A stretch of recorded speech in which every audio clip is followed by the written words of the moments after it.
Nike is one of the most successful companies in history.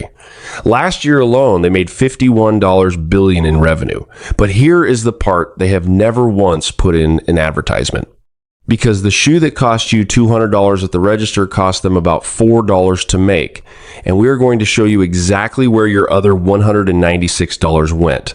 Let us go all the way back to the beginning, because to understand what Nike is doing to you today, you need to understand how the whole thing was built in the first place. And when you hear the origin story of this company, you are going to realize that what you thought was a sports brand is actually one of the most sophisticated psychological operations in the history of consumer business. It is 1,962. A 24-year-old accountant from Portland, Oregon named Phil Knight boards a plane to Japan. He has an idea, a simple one.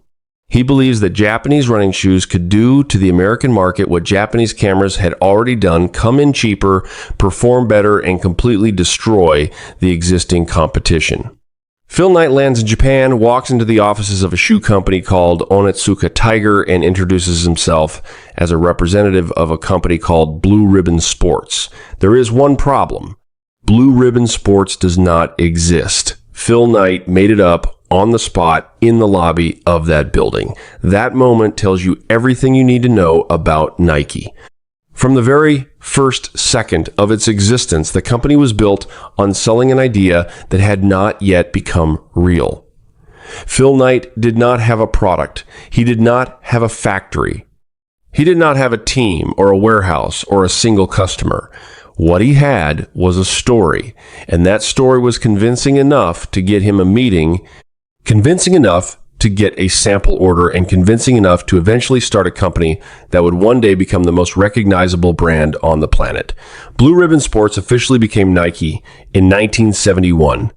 Named after the Greek goddess of victory, the swoosh logo was designed by a graphic design student named Carolyn Davidson for a flat fee of $35.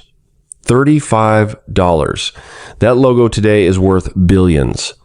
Carolyn Davidson was later given shares in the company, but only after Nike had already become enormous.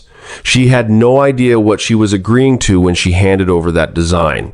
Nike knew exactly what they were getting. That gap in understanding between what a company knows and what the person on the other side of the table knows, that gap is going to come up again and again in this video. Now, the early years of Nike were genuinely impressive. Phil Knight and his co-founder Bill Bowerman were obsessed with athletic performance. Bowerman was a track and field coach at the University of Oregon who spent years trying to make a lighter, faster running shoe.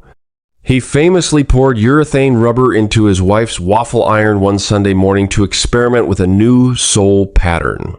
That waffle sole became one of Nike's earliest iconic products, and it genuinely worked. Athletes performed better in it. These were people who cared deeply about the product they were making. Drop in the comments right now, did you know Nike was built on a company that did not even exist yet? Because most people have no idea how this whole thing actually started. Let us know what you think below and keep watching, because it gets a lot more interesting from here.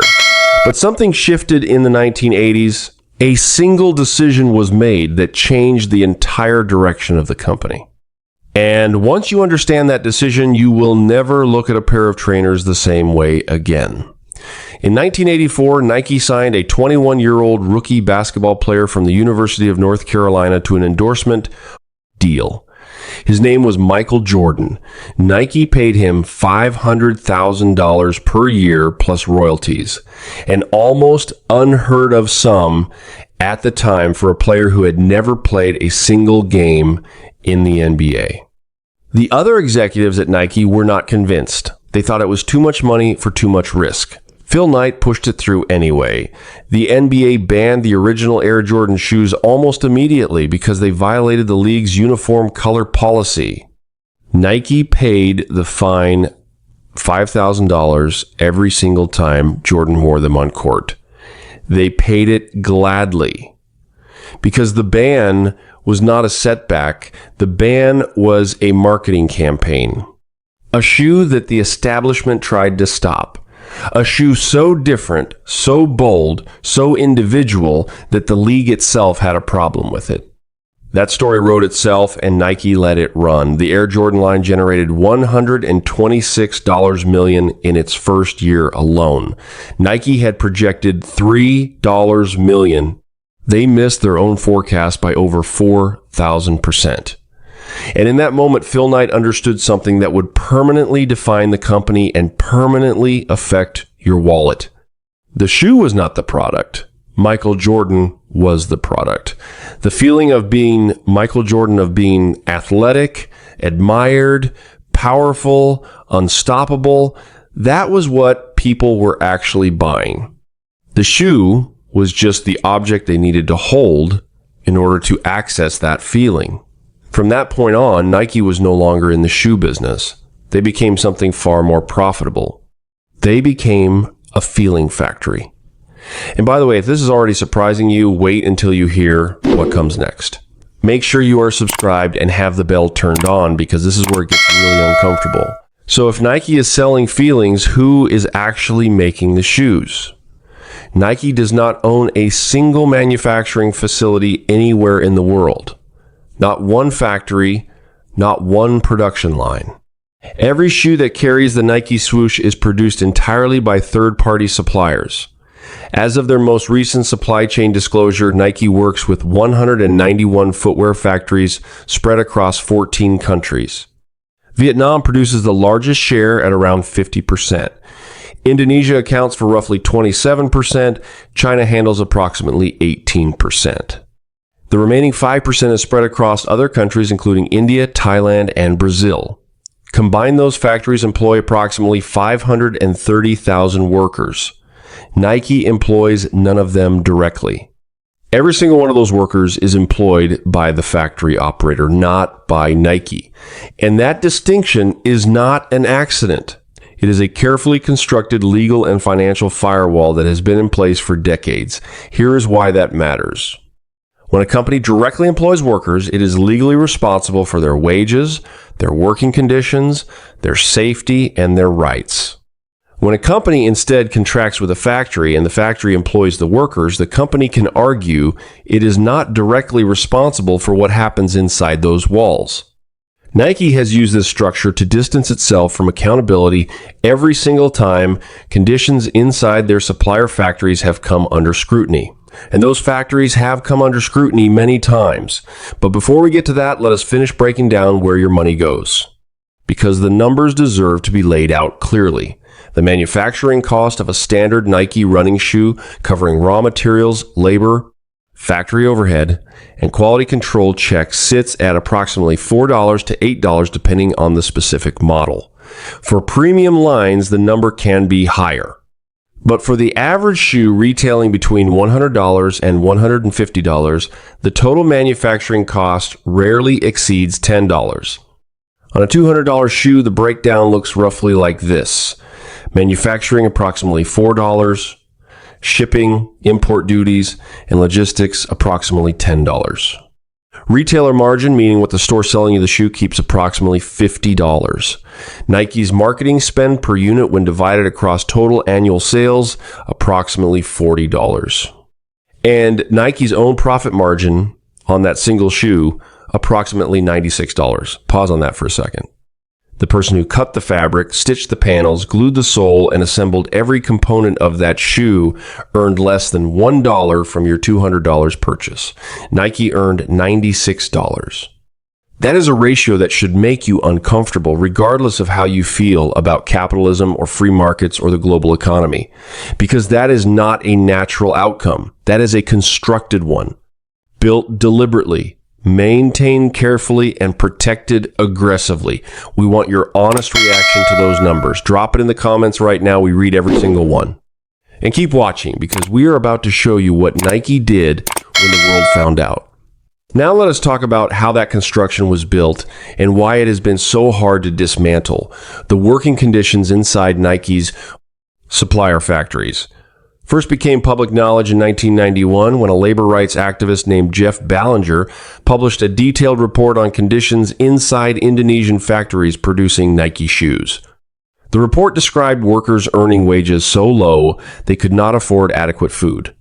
It described mandatory overtime, physical punishment for mistakes, and a culture of fear that kept workers from speaking out. The report received limited attention at first.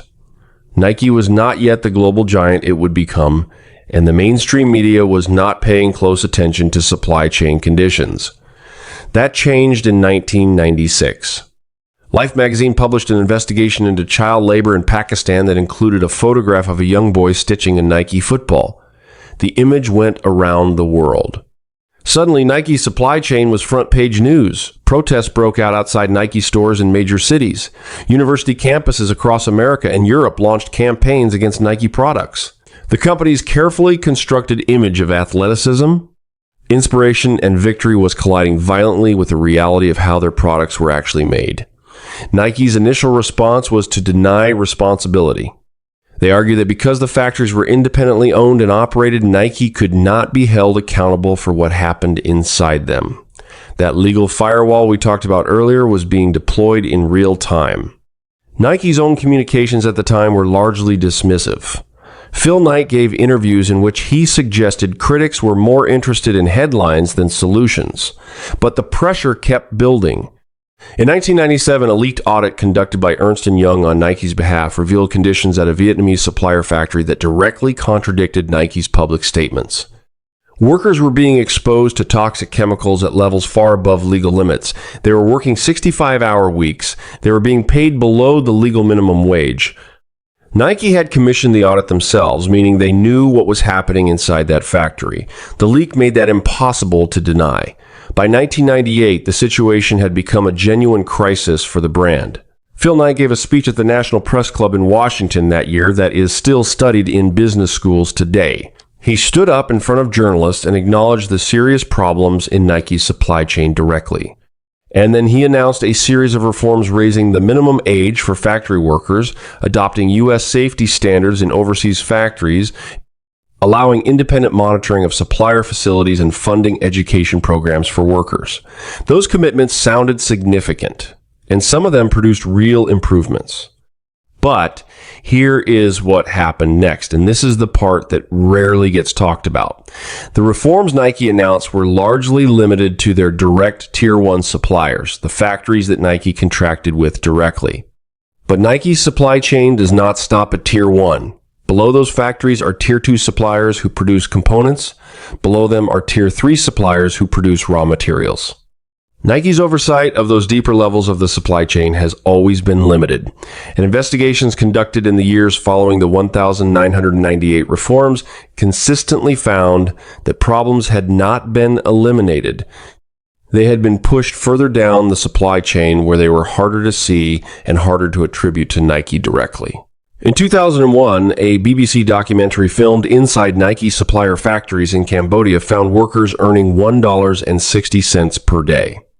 In 2008, an investigation by the organization Global Labor Justice found evidence of physical and verbal abuse of workers in Indonesian factories producing Nike goods.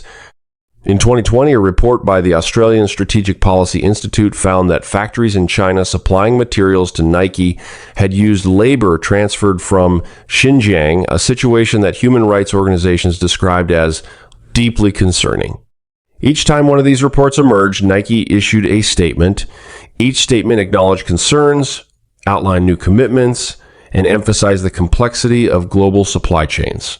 And each time the news cycle moved on and Nike continued selling shoes. Has this changed how you see Nike? Tell us in the comments. And if you know someone who buys Nike regularly, send them this video. Because what we are about to tell you next is the part that ties the whole thing together. Meanwhile, the marketing machine kept running. And this is where the story becomes truly extraordinary. In 2023, Nike spent $4.06 billion on marketing. To put that in context, that is more than the entire annual GDP of Liberia. It is more than Nike paid to manufacture roughly 400 million pairs of shoes. They spent more on convincing you to want the shoe than they spent on making it. And that investment has delivered returns that almost no other marketing operation in history can match. The Nike roster of endorsees reads like a list of the greatest athletes of the modern era. LeBron James, Serena Williams, Cristiano Ronaldo, Tiger Woods, Rafael Nadal, Kylian Mbappe. Every single one of those names represents a carefully calculated emotional investment. Nike is paying them to transfer the feeling that those athletes generate the greatness, the dedication, the winning directly onto the product. So that when you put on the shoe, some part of your brain believes you are accessing something those athletes have. It sounds irrational when you say it out loud, but it works. It has always worked. And Nike has spent 5 decades and hundreds of billions of dollars making sure it keeps working on you and on your children and on your children's children. The Just Do It slogan was introduced in 1988 and became the most recognized advertising tagline in sports history. It is not about the shoe at all. It is a direct instruction to the part of your brain that makes decisions. Stop thinking, stop hesitating, just act, just buy. So where does all of this leave you? There is nothing inherently wrong with buying a product because of how it makes you feel. Human beings have always attached meaning to objects. The problem is not that Nike sells identity. The problem is that most people buying Nike products have no idea that is what they're doing. When you understand the full picture, that a $200 shoe costs $4 to make, that the workers who made it earned less than $1 from your purchase, that the company making $96 from that transaction has repeatedly been found to know about conditions in its supply chain and has repeatedly chosen marketing budgets over meaningful reform. When you understand all of that, you get to make a real choice. Some people will understand all of it and still buy Nike. That is their right. Some people will look at that breakdown and decide they want to spend their money differently. That is also their right. But the only way to make a real choice is to have real information. And real information is exactly what these companies have spent decades trying to make sure you never have. Nike is one example, a particularly well-documented one. But the model we have described today, the outsourced manufacturing, the legal firewall, the gap between production cost and retail price, the marketing machine designed to make you feel rather than think, that model runs across almost every major consumer brand you interact with on a daily basis. Next week, we are going to pull apart another company, and the numbers are going to make Nike look transparent by comparison. If this video changed the way you see that swoosh, subscribe and hit the bell. We are here every Monday, Wednesday, and Friday. And every single video is going to give you something these companies were hoping you would never find out.